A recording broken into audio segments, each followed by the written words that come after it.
जय शिवराय मित्रांनो, सर्व शेतकऱ्यांसाठी आनंदाची बातमी।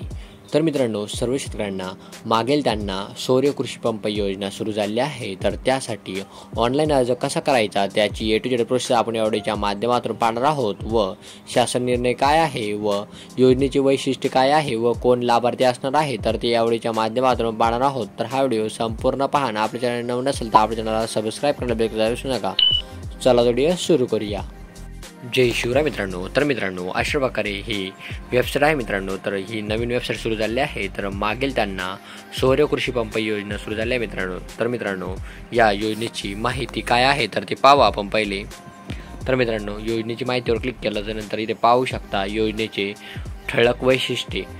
शेतकऱ्यांना सिंचनासाठी हक्काचे स्वातंत्र्य आणि शाश्वत योजना।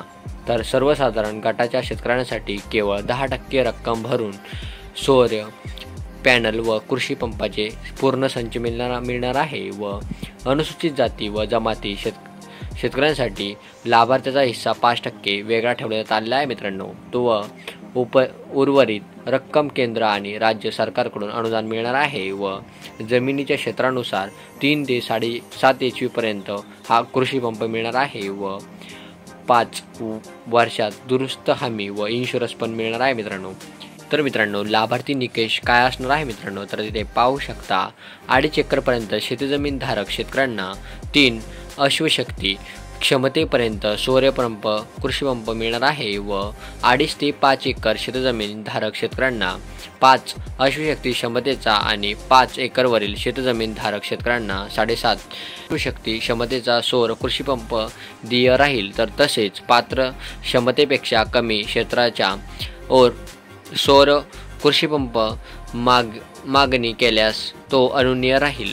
वैयक्तिक किंवा सामूहिक शेततळे विहीर बोरवेल यांचे मालक तसेच बारामाही वाहणारे नदी नाले यांच्या शेजारील शेतजमीन धारक शेतकरी सुद्धा या योजनेचा पात्र असणार आहे व ज्या शेतकऱ्यांकडे बोरवेल विहीर व नदी इतर ठिकाणी शाश्वत पाण्याचा स्रोत आहे त्यांची खात्री महावितरणद्वारे करण्यात येईल। तथापि जलसंधारण कामाच्या पाणी जिरवण्याच्या पाणीपुरवठ्यासाठी पाणी साठ्यामुळे पाणी उपसण्यासाठी सदर पंप वापरात येणार नाहीत। तसेच अटल सौर कृषी पंप योजना नंबर 1 अटल सौर कृषी पंप योजना नंबर 2 व मुख्यमंत्री सौर कृषी पंप योजना या लाभ न घेतलेल्या लाभार्थी शेतकरी देखील या अभियानात लाभ पात्र असतील। तर मित्रांनो अशा प्रकारे हे वैशिष्ट्य आहे व निवड निकष आहे मित्रांनो। तर मित्रांनो शासन निर्णय काय आहे तर ते पाहू आपण। इथे शासन निर्णयाचं इथे वर दिसेल मित्रांनो, त्यावर क्लिक करायचं आहे। त्यावर क्लिक केल्यानंतर इथे शासन निर्णय यावर क्लिक करायचं आहे मित्रांनो। त्यावर क्लिकल्यानंतर तुम्ही पाहू शकता अशा प्रकारे तुम्हाला इथे PDF फाईल दिसेल मित्रांनो। तर ती PDF फाईल डाउनलोड करून घ्यायची आहे। तर मित्रांनो अशा प्रकारे हा शासन निर्णय आहे। तर इथे पाहू शकता मुख्यमंत्री बळीराजा मोफत वीज बिल योजना 2024 राबवण्याबाबत हा GR आला आहे मित्रांनो। तर मित्रांनो हा GR 25 जुलै 2024 रोजी आला आहे मित्रांनो। तर मित्रांनो ते पाहू शकता इथे अशा प्रकारे हा GR आहे यामध्ये। तर मित्रांनो अशा प्रकारे शासन निर्णय आहे। भारतातील शेत मुख्यतः पावसावर अवलंबून आहे, मात्र गेल्या काही वर्षात झालेल्या जागतिक वातावरणात बदलामुळे मोसमी हवामानात तीव्र बदल होत असून त्याचे दुष्परिणाम शेतकऱ्यांना भोगावे लागत आहेत। अशा अडचणीत आलेल्या राज्यातील 7.5 HP पर्यंतच्या शेती पंप ग्राहक एप्रिल 2024 पासून मोफत वीज देण्यासाठी मुख्यमंत्री बळीराजा मोफत वीज बिल योजना 2024 राबविण्यात मान्यता देण्यात आली आहे मित्रांनो। तर यासाठी कालावधी काय असणार आहे, सदर योजना 5 वर्षासाठी एप्रिल 2024 ते मार्च 2029 पर्यंत राबवण्यात मान्यता देण्यात आली आहे मित्रांनो। मात्र 3 वर्षाच्या कालावधीनंतर सदर योजनेचा आढावा घेऊन पुढील कालावधीत योजना राबवण्याबाबत निर्णय घेण्यात येईल। तर मित्रांनो यासाठी कोण पात्र असणार आहे, राज्यातील 7.5 HP पर्यंत शेतीपंपाचा मंजुरी भार असलेले सर्व शेतीपंप ग्राहक या योजनेचा लाभ घेण्यास पात्र राहणार आहे मित्रांनो। तर मित्रांनो तर अशा प्रकारे हा शासन निर्णय आहे व पात्र कोण असणार आहे व कालावधी अशा प्रकारे आहे मित्रांनो. तर मित्रांनो ऑनलाईन अर्ज कसा करायचा तर आपण पाहू तो. तर मित्रांनो इथे पाहू शकते, इथे वर लिहिलेले आहे लाभार्थी सूचना. तर लाभार्थी सूचनावर क्लिक करायचं आहे व इथे आपल्याला पाहू शकता अर्जाची स्थिती, देयकाची रक्कम भरणा व अर्ज करा. तर त्यानंतर वारंवार विचारले जाणारे ते प्रश्न पण दिलेले आहे. तर तुम्ही ते प्रश्न उत्तर पण पाहू शकता मित्रांनो. तर मित्रांनो अर्ज करा यावर क्लिक करायचं आहे. यावर क्लिक तुम्ही ते पाहू शकता, इथे पाहू शकता पैसे भरून प्रलंबित कृषी पंप वीज जोडणी ग्राहक तपशील. तर मित्रांनो तुम्ही कधी या पहिले अर्ज केलेला असेल आणि तुम्ही तो अर्ज अजूनही मंजूर झाला नसेल तर तुम्ही तो पैसे भरून तुम्ही तो अर्ज मंजूर करू शकता मित्रांनो. तर मित्रांनो इथे खाली बॉक्स दिलेला आहे. तर इथे पाहू शकता अर्जदाराचे ये अगोदर महावितरणाच्या पारंपरिक पद्धतीने शेतीकरिता वीज पुरवठा मिळवण्याबाबत पैसे भरले केलेले असेल व वीज जोडणी अद्याप प्रलंबित असेल या ठिकाणी पारितोषिक विहित सौर कृषी पंप खालील माहिती भरावी. तर मित्रांनो ज्या माणसांनी पहिले फॉर्म भरलेला आहे तर तो फॉर्म इथे तुम्ही इथे त्याची ग्राहक क्रमांक टाकून तुम्ही तो फॉर्म हा इथून पुढे भरू शकता मित्रांनो. तर मित्रांनो आपण इथे नवीन फॉर्म भरणार आहे. तर मित्रांनो इथे खाली यायचं आहे मित्रांनो. खाली आल्यानंतर तुम्ही ते पाहू शकता, इथे मी झूम करून घेतो मित्रांनो तुम्हाला दिसणार नाही. तर मित्रांनो तुम्ही पाहू शकता इथे आधार क्रमांक टाकायचा आहे. इथे आधार क्रमांक टाका मित्रांनो. आधार क्रमांक टाकल्यानंतर इथे पाहू शकता तुमचा इथे योजनेचे नाव ही टाकायची गरज नाही मित्रांनो. त्यानंतर इथे तुमचा जिल्हा निवडायचा आहे. जिल्हा निवडल्याच्या नंतर इथे तुमचा तालुका निवडून घ्यायचा आहे मित्रांनो. तालुका निवडल्याच्या नंतर इथे पाहू शकता गावाचे नाव, तर गावाचे नाव निवडायचे आहे मित्रांनो. गावाचे नाव निवडल्याच्या नंतर इथे पाहू शकता तुम्हाला इथे तुमचा गट क्रमांक टाकायचा आहे. गट क्रमांक टाकल्याच्या नंतर तुम्ही ते पाहू शकता इथे तुम्हाला कोणकोणत्या गटामध्ये असणार आहे तर तुम्हाला ते दिसेल मित्रांनो. त्यानंतर इथे जमिनीचे मालकाचे नाव इथे तुम्हाला चॉईस करायचं मित्रांनो. तर इथे तुमचे सर्व गटामधले लोक दिसेल मित्रांनो. त्या गटामधून तुम्ही जे पण नाव असेल तर ते इथे तुम्हाला सिलेक्ट करायचं आहे. त्यानंतर इथे पाहू शकता मित्रांनो इथे शेतीचा प्रकार काय आहे तर इथे तो सिलेक्ट करायचा आहे. सेल्फ आहे की तुम्ही सामायिक क्षेत्रात आहे तर इथे स्वतःचा असेल तर स्वतः करू शकता आणि सामायिक असेल तर सामायिक करू शकता मित्रांनो. व जमीन मालकाचे नाव, तर मित्रांनो जमिनीचे मालकाचे नाव इथे तुम्हाला 712 क्रमांक टाकल्यावर येऊन जाईल मित्रांनो.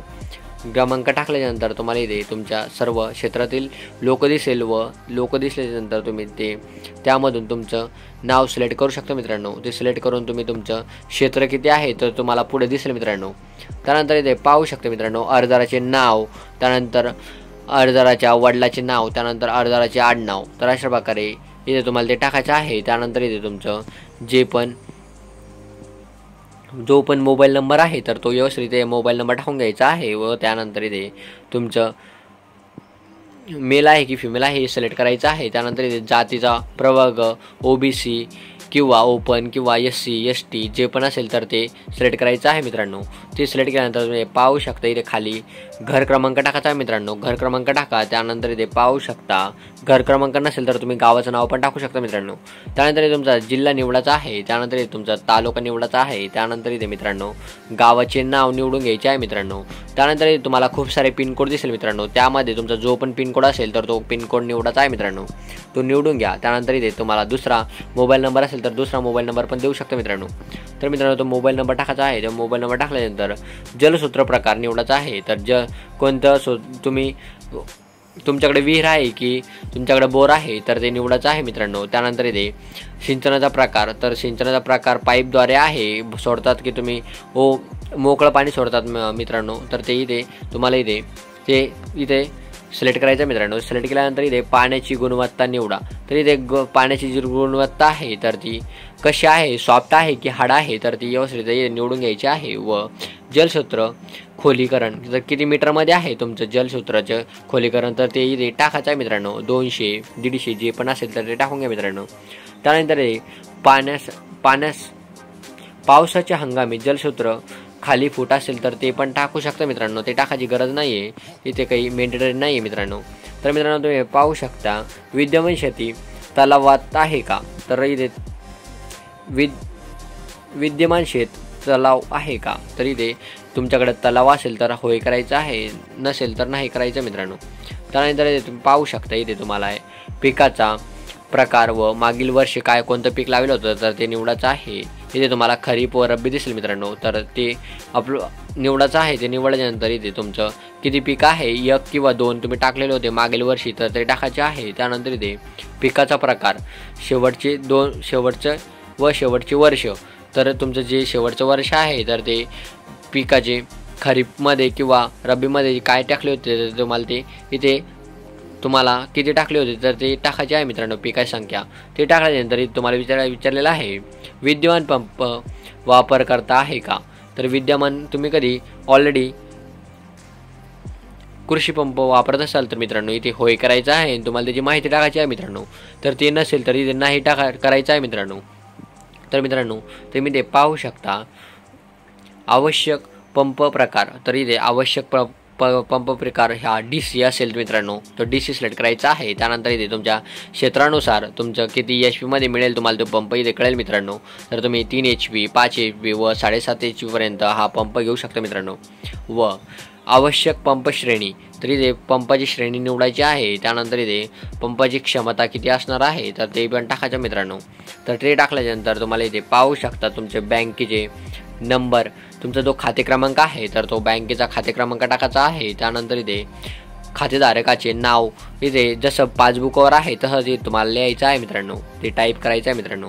त्यानंतर इथे तुमचा IFSC कोड हा टाकायचा आहे व बँक तपशील शोधा यावर क्लिक करून तुमची बँकेची पूर्ण माहिती येऊन जाईल मित्रांनो। ती बँकेची माहिती आल्यानंतर तुमचं इथे गाव निवडायचं आहे मित्रांनो। ते गावाचं नाव टाका मित्रांनो। तर ते गावाचं नाव टाकल्यानंतर तुम्ही ते पाहू शकता अशा प्रकारे तुम्हाला इथे खाली टर्म अँड कंडिशन दिलेले आहे तर त्या इथे संपूर्ण माहिती वाचून घ्यायची आहे व तुम्हाला त्या तिन्ही बॉक्समध्ये चेक बॉक्स करायचे आहे मित्रांनो। त्यामध्ये राईटचं चिन्ह झाल्याच्या नंतर तुम्ही ते पाहू शकता आवश्यक कागदपत्रे कोणते असणार आहे मित्रांनो। तर आवश्यक कागदपत्रे हे तुमचा 7/12 उतारा इथे तुम्हाला जोडायचा आहे। इथे अपलोड करायचं मित्रांनो। तर तुमचा 7/12 त्यावर विहीर नोंदवलेली असणे गरजेचे आहे मित्रांनो। तर ते इथे अपलोड करायचं आहे किंवा बोर किंवा विहीर ही नोंदवलेली असणे गरजेचे आहे। तर ती अपलोड करा मित्रांनो। त्यानंतर आधार कार्डची प्रत इथे अपलोड करायची आहे व त्यानंतर इथे तुमच्या बँकेची पासबुक हे पण अपलोड करायचे आहे। त्यानंतर इथे तर पासपोर्ट साईज आकाराचा एक फोटो अपलोड करायचा मित्रांनो। ते PDF स्वरूपाच्या माध्यमातून तुम्हाला इथे अपलोड करायचं मित्रांनो। ते संपूर्ण 4 PDF करून तुम्ही ते अपलोड करू शकता मित्रांनो। 4चे वेगवेगळे PDF करायचे मित्रांनो। आधार कार्डचं 7/12चं व बँक पासबुकचं व तुमच्या एका फोटोचं PDF करून तुम्हाला ते अपलोड करायचं आहे। त्यानंतर इथे इतर कागदपत्रे तुम्ही कधी सामायिक क्षेत्रामध्ये असेल तर ते सामायिक क्षेत्र पण अपलोड करू शकता व तुम्ही जातीचे अनुसूचित जाती किंवा जमातीमध्ये येत असेल तर ते पण अपलोड करू शकता व तुमचं न हरकत प्रमाणपत्र ते पण ते अपलोड करू शकता। ते करायची गरज नाही आहे, ते मेंडेटरी नाही आहे, परंतु वरचे 4 डॉक्युमेंट हे मेंडेटरी आहे। यासाठी तुम्हाला 7/12 आधार कार्ड आणि पासबुक आणि पासपोर्ट साईज फोटो लागणार आहे मित्रांनो। तर मित्रांनो इथे अर्ज सादर करा यावर क्लिक करून तुम्ही तुमचा अर्ज सादर करून हा अशा प्रकारे अर्ज करू शकता मित्रांनो। तर मित्रांनो तुम्हाला हा व्हिडिओ आवडला असेल तर आपल्या YouTube चॅनलला सबस्क्राईब करा आणि हा व्हिडिओ जास्तीत जास्त शेतकरी मित्रांना शेअर करा म्हणजे ते पण या व्हिडिओच्या माध्यमातून घर बसल्या त्यांचा अर्ज भरू शकतील मित्रांनो। तर मित्रांनो तुम्हाला हा व्हिडिओ आवडला असेल तर आपल्या YouTube चॅनलला सबस्क्राईब करायला विसरू नका। चला तर भेटूया पुढील व्हिडिओमध्ये। जय हिंद जय महाराष्ट्र।